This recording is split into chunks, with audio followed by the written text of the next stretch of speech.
હાલો મિત્રો, તો બધાને રામ રામ ને સીતારામ। અત્યારે ખાસ હું તમને જણાવવાનું કે આપણે કાલ પવનને વરસાદના કારણે માળો નીચે પડી ગયો હતો, તે માટે તેમાં ઈંડા રહી ગયેલા હતા અને નીચે પડી ગયા હતા અને પ્રકાશભાઈ ઈંડા દેખાડશે।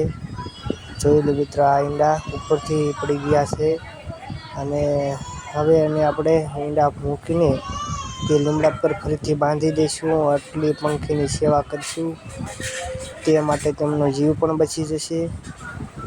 જો મિત્ર, આ ઉપર એના માળા છે,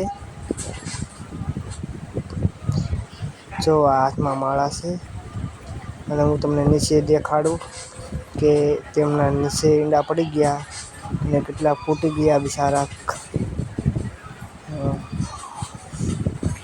અને જો મિત્ર, તેમનું બચ્ચું પણ નીચે પડીને મરી ગયું છે।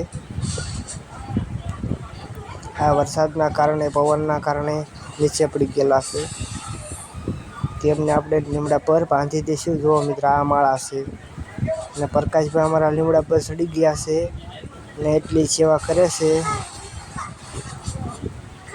હા, પ્રકાશભાઈ ચડી ગયા ને હું અંબાઈ દઉં માળા એમને।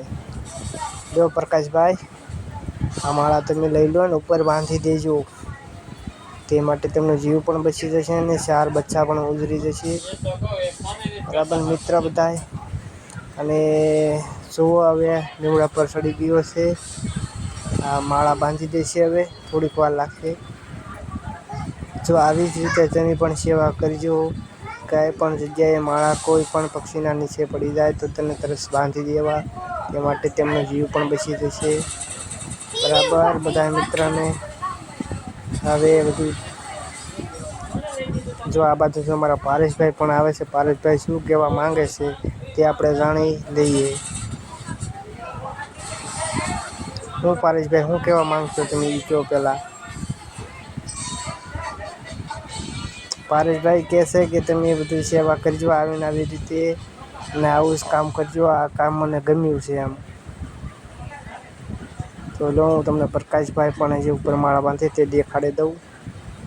અને જો અમારો વ્લોગ તમને ગમ્યો હોય તો લાઈક, શેર ને સબસ્ક્રાઈબ કરી દેજો અને અમારા નવા વ્લોગ આવતા રહેશે। જય માતાજી।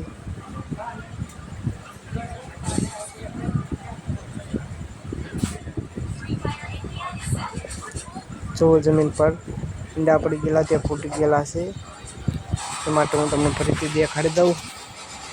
આ બચ્ચું પણ મરી ગયેલું છે। જય માતાજી।